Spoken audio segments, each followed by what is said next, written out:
I'm so sorry that I had to end the episode there because I needed a drink really badly. Really badly. So I had to end it earlier and then grab a drink from outside my room. Okay. Enough talk. Her first instinctive, self-driven kiss is a clumsy one. She runs out of breath before their lips even touch. You clumsy girl. Makes her want to cry.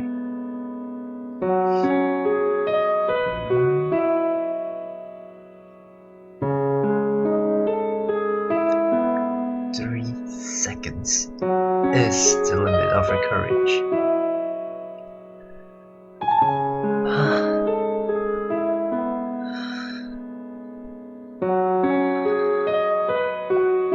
Fusa withdraws her lips and looks up at Sari once again. Her vision is spinning. It even seems as if the bed's legs are bent. She wants to collapse and escape into a dream, but she manages to stay where she is thanks to her twin fingers. Sari's eyes slowly open. Her cat-colored eyes are dark in the gloom, but the darker parts seem to glow. She looks straight down at Fusa.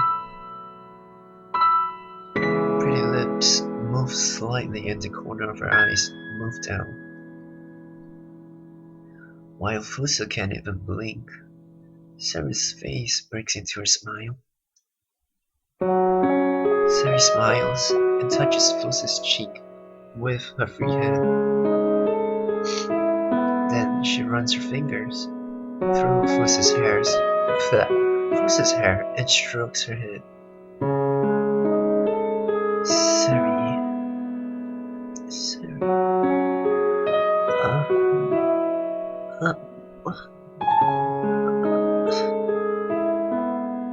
It's okay. Yeah. Suddenly, all of Fusa's strength leaves her. She closes her eyes, feeling the warm softness on half of her body. There's the sound of chirping birds coming from somewhere again. Hello! Again, that's... The morning air is a little cold. Fusa shivers under the futon. She's still drowsy, her eyes only half open.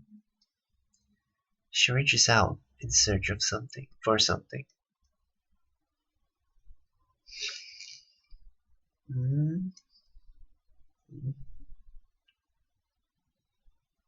Her hand finds something soft. Probably not her chest, but okay. Oh, it is her chest. She gropes along the soft shape. It fits snugly in her hand. Something shaped exactly right. Maybe it's a little small, but it feels very nice.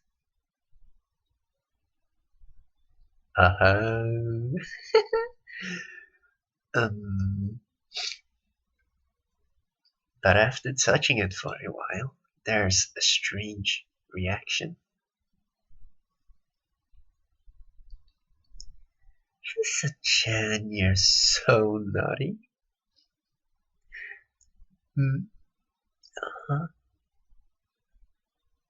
Fusa makes a feeble noise and finally opens her eyes. Before she sees Sari's face, and her own little hand is a little lower, right on Sari's breast.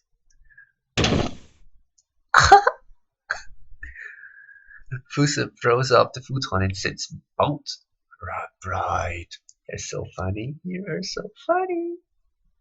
Her face has gone bright red in an instant. I'm sorry.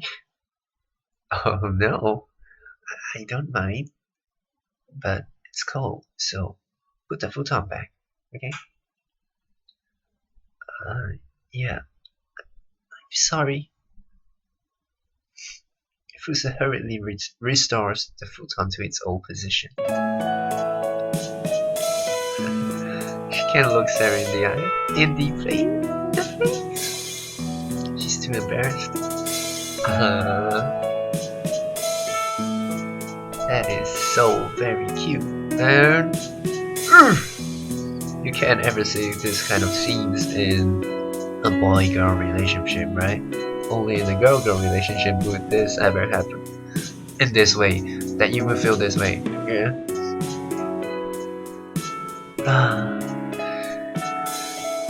I can't believe I did that. How? But the feeling lingers on her palm. It felt quite pleasant. She feels like enjoying it forever. Another girl's breast. So different. She nervously peeks at Sari. She really seems to not have minded at all. She's already trying to get back to sleep. Somehow that's not very amusing. But it's not like she can say anything about it, so Fusa just closes her eyes. Like Sari. The drowsiness soon comes back.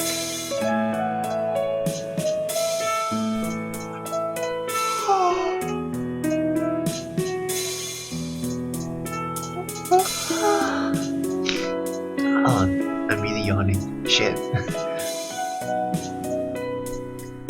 She kind of feels like turning over to Sari, face Sari. After a few moments' deliberation, she does so.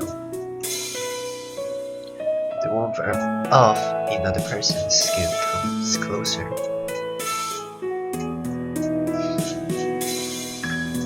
She's a little shy, but it feels pretty good.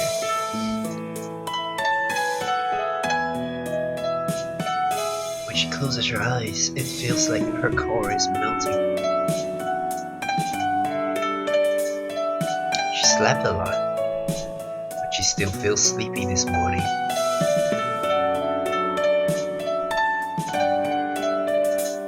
She feels like she could sleep forever if she wanted to.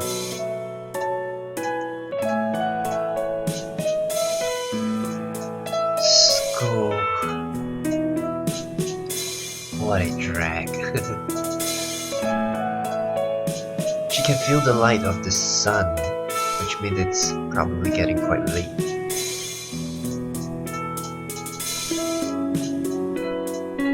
Just a little longer.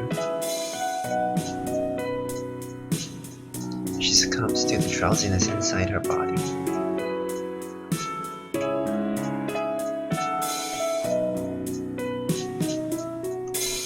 Feeling that warmth right next to her.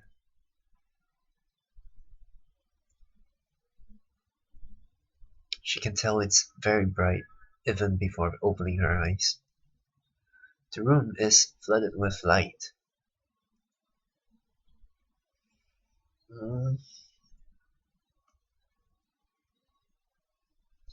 She wakes up to her own weird groan. The sunlight makes the futon feel pretty warm. The window must look out onto the south. The air sparkles in the bright light. Are you awake?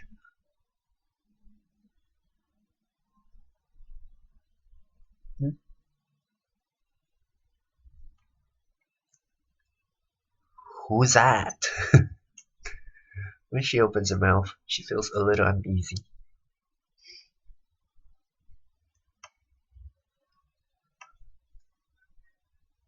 How?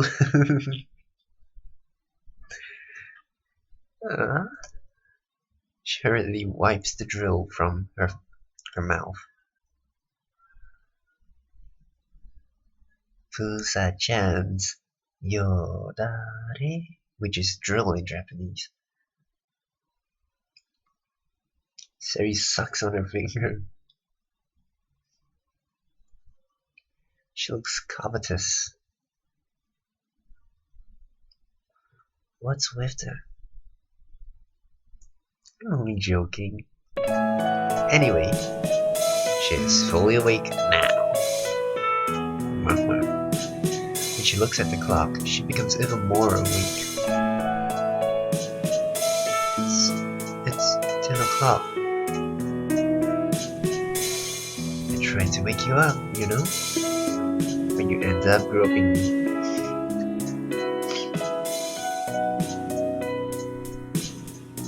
But you were so fast asleep, you wouldn't wake up, Fusa-chan.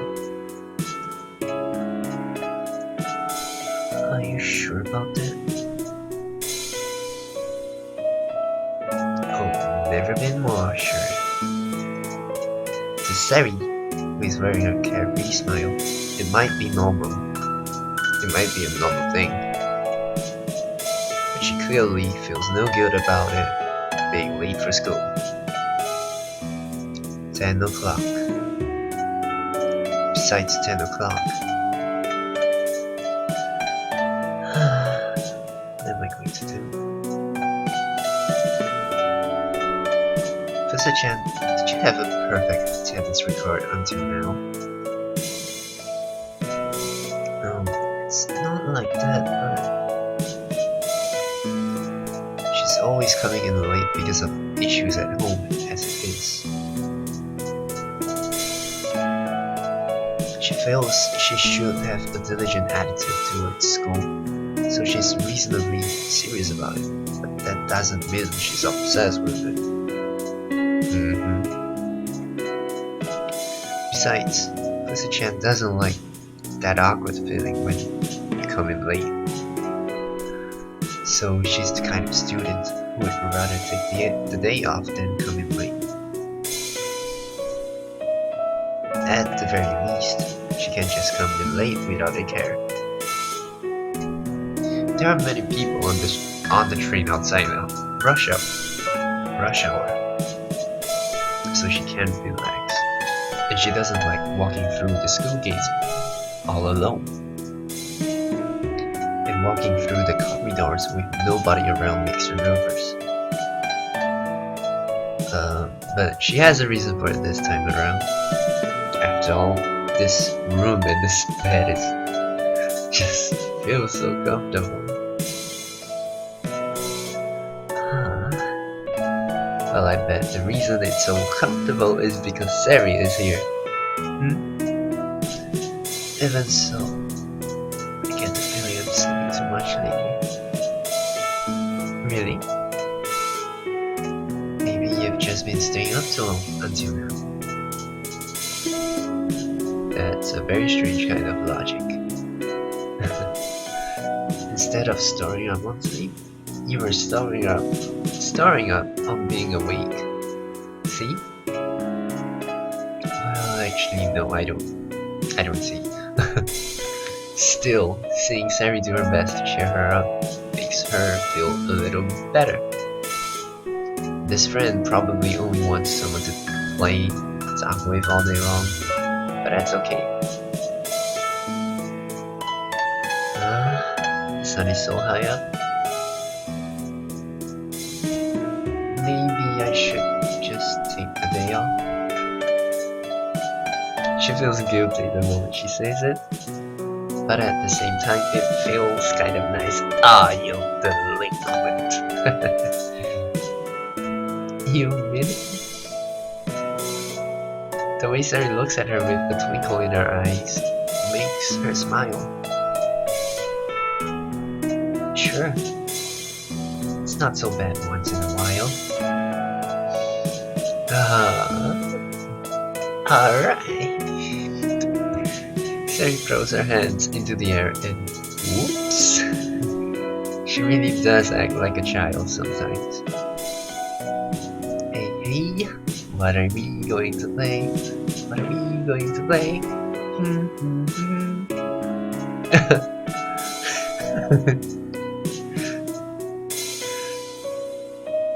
The nostalgia of that question makes Fusa burst out in laughter. It seems to her that at this rate they'll end up playing house or playing with dolls. What? What is it?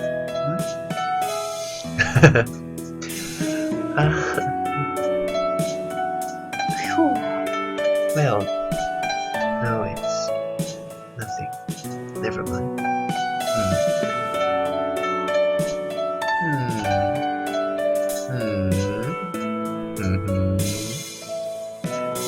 But what are we going to do? How will we pass the time? I can't really think of anything.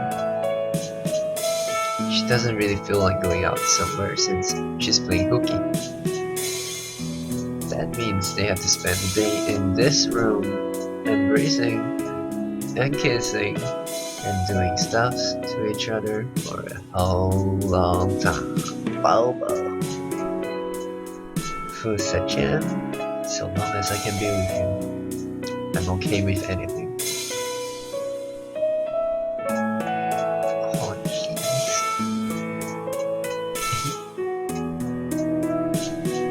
She's even shy about saying it herself. Fusa's shyness is resonating with the shyness she feels from Sari. Her cheeks grew hotter and hotter. Fusa-chan? Yes. We are all alone, aren't we?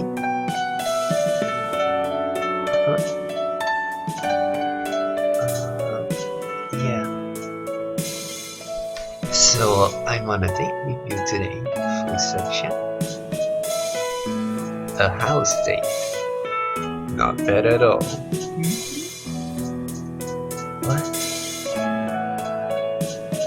Let's make today a day when nothing unpleasant happens. The air is a little laden. She's wearing a serious expression. Okay. Fusa nods, which puts a smile on Sari's face. Fusa-chan? Yiku! Sari throws her arms around Fusa, perhaps in an attempt to disguise her shyness. Mom, honestly.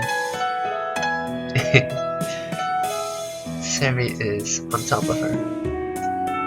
Her body is slim, pretty, and light. However, it does have at least some weight, and it feels pleasant to Fusa. She mentioned she was hungry a little earlier. Sari left in a hurry, saying, I'll go buy some food. Ta-da! After waiting in the room for about 10 minutes, Sari returns with a box of cakes. Whoa! What's this? It's so cute, isn't it? There's a white cream cake with multicolored fruits on top of it. It smells of vanilla and cacao. There are also tarts with the texture Fusa likes. There are shortcakes and cheesecakes and cherry rolls, as well as chocolate. I'm so hungry right now. Oh my god. I would like some of that. Especially that cheesecake and that chocolate and that. Really, seriously, I'm kinda hungry right now. When lined up on the table, it looks as if there are enough cake to fill an entire hall with. Wait, is this what you meant about when you said food? Yep. It's true that she's feeling hungry. And this is all sweet stuff. Well, it's breakfast, so it's okay, right? Because it's breakfast. Do you always eat sweet food like this? Hmm? No, not always. But today is special. But look, there's a really good pastry shop close by, so Sari hurriedly tries to rationalize.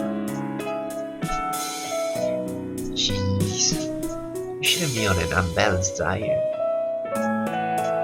Aw, but I like cakes. We live by the cakes, we die by the cakes. Besides, there's the two of us, so I thought I could have a wider variety this time. So you are always eating cakes, aren't you? Huh? No, I'm not. Really. When the housemaid comes by, she makes food for me. Housemaid? Huh? Oh, okay, yeah. Housemaid, huh? Didn't you meet her when you first came here the first time? Oh, that's not her mom. It's her housemaid, okay. She recalls the middle-aged woman who made her that cup of tea. She'd assumed that was Sari's mother, but right. I see now. That must mean she lives alone in this big house and never sees her parents.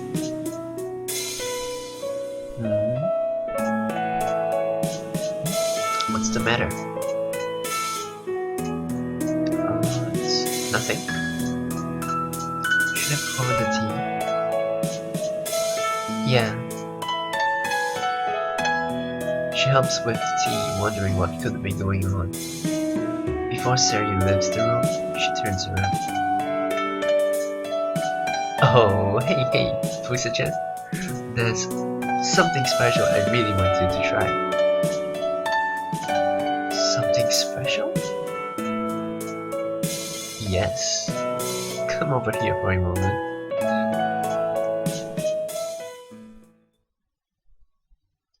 Oh,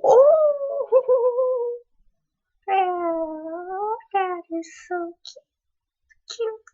cute. Oh my god. Oh, alright. The main episode will be next, alright? Alright. We'll leave it for the next part. Oh, Pussy looks so cute. Oh.